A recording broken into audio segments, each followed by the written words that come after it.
Bueno, continuaremos con el libro Los últimos tiempos como podemos ver aquí, de se mira un poco borroso, pero es W. Crack. Y el libro se llama Los últimos tiempos. Pues ahora veremos que En busca del rey. Eh, eh, eh, en busca del rey podemos ver cómo cada pueblo escribe su propia historia. Este curioso incidente del sueño real de Nabucodonosor fue guardado en el archivo de los sabios y sus sucesores observaban el curso histórico. Y nosotros haremos bien en seguir su ejemplo, observando los signos de los tiempos, porque de tal manera hallaremos la respuesta a la pregunta del futuro. Notemos que al imperio babilónico, que existió desde el año 606 hasta el 538 a.C., siguió el imperio medo-persa hasta el 330 a.C., seguido por el imperio de Grecia hasta el año 146 a.C., y por último se impuso el imperio de Roma. Unos 150 años después de haberse establecido el dominio de Roma, unos sabios en el oriente fueron asombrados en extremo por la aparición de una estrella de mayor magnitud que todas aquellas de que se tenía noticia en la ciencia de la astronomía. ¿Qué significaría la venida del gobernante mundial? Les parecía verosímil por hallarse en el Cuarto Imperio. Además, se poseían datos proféticos referentes a la venida de un rey universal israelí. Era un vaticinio que se remontaba a 1250 años antes de Cristo, cuando los hebreos conquistaron el país de Canaán después de su salida de Egipto. El rey de Moab, que temió la conquista, llamó a un vaticinador para maldecir a su enemigo. El hombre no podía hacerlo. Por el contrario, se sentía milagrosamente impulsado a bendecirlo y predijo: lo veré, mas no ahora; lo miraré, mas no de cerca. Saldrá estrella de Jacob y se levantará cetro de Israel. De Jacob saldrá el dominador. En Números 24, 17 al 19. El resultado fue que una comisión de sabios emprendió el largo viaje a Jerusalén, antigua capital israelí, y ahí su pregunta: ¿dónde está el rey de los judíos que ha nacido? Pues en el oriente vimos su estrella y hemos venido para adorarle. Recibieron informes exactos.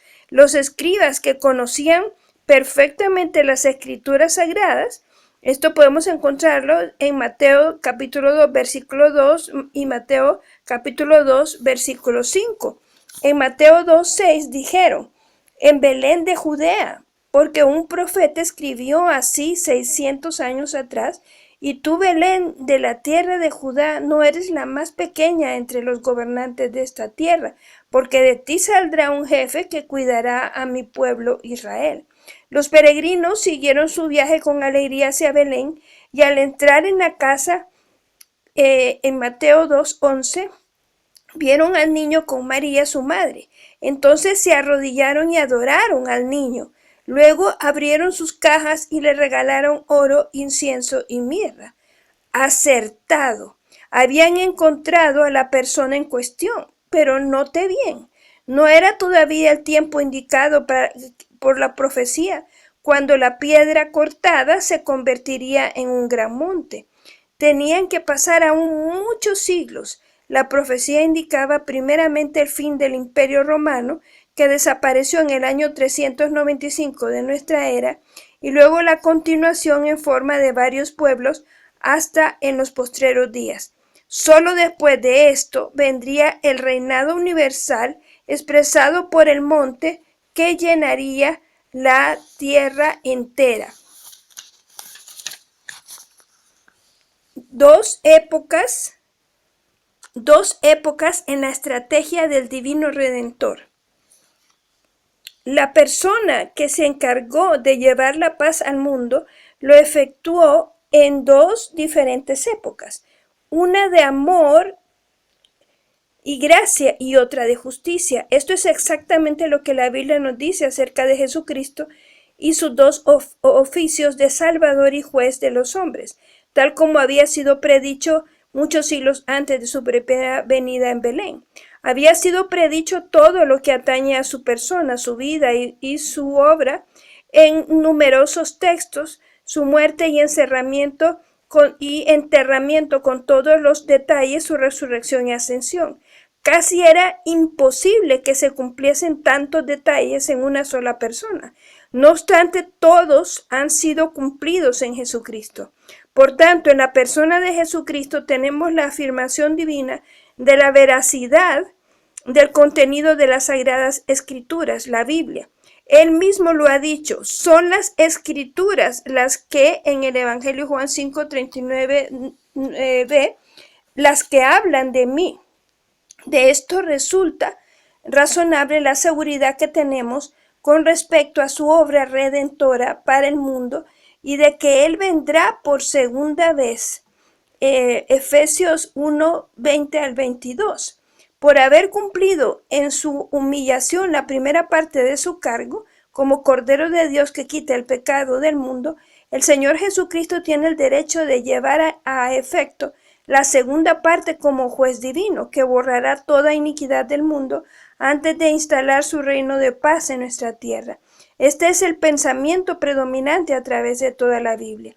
Cristo resolverá la situación mundial cuando todos los esfuerzos de los hombres hayan fracasado y hayan sido quebrantados.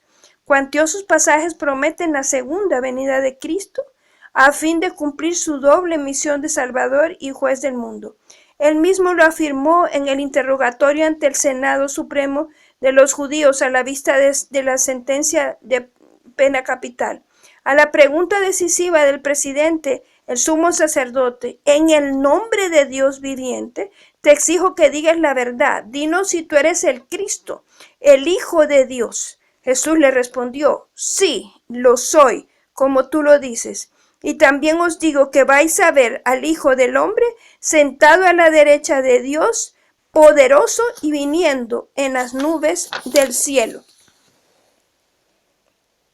Con estas palabras, Jesús se proclamó el venidero Rey mundial que se había manifestado en una visión a Daniel, y es lo que se cumplirá en la segunda venida de Cristo a la tierra. Lo podemos recordar en Daniel 7:13 al 14.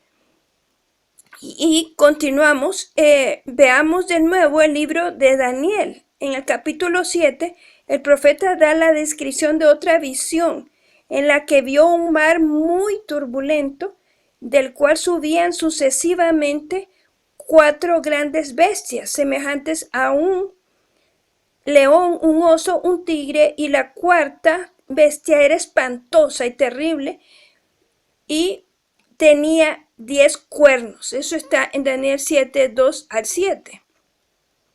El mar turbulento simboliza el movimiento de los pueblos, y mediante esta visión Dios reveló a su siervo el carácter belicoso de los imperios que ya habían sido simbolizados por la imponente estatua en el sueño de Nabucodonosor, es decir, Babilonia, Medo-Persia, Grecia, Roma y el último prolongado por 10 reinos que son simbolizados por 10 cuernos, los cuales corresponden a los 10 dedos de los pies de la estatua. Un ángel reveló a Daniel el significado.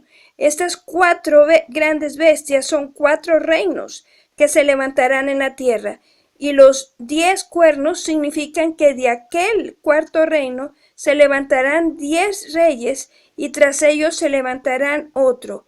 Daniel 7:24 al 25. El cual será diferente de los primeros, y a 3 reyes derribará. Este informe trajo la noticia de que la división del antiguo imperio romano en varios reinos será temporal y acabará en una unificación bajo un gobierno extraño, cuyo dominador será el subyugador de los tres reyes. Pues el profeta dice, mientras yo contemplaba los cuernos, he aquí que otro cuerno pequeño salía entre ellos, y delante de él fueron arrancados tres cuernos de los primeros, y aquí que este cuerno tenía ojos como de hombre, y una boca que hablaba grandes cosas, y parecía más grande que sus compañeros. Esta característica nos hace conjeturar que se trata de la autoexaltación de un superhombre ateo apoyándose en los grandes avances de la ciencia. Tal será la situación en el resto del antiguo imperio romano en la última época antes de la segunda venida de Cristo, según la visión de Daniel, porque enseguida vio al Hijo del Hombre viniendo sobre las nubes. Fíjese hasta qué punto la profecía nos sirve como proyector a fin de que entendamos hasta dónde la historia se ha desarrollado en el plan de Dios. Que el Señor los bendiga. Hasta luego.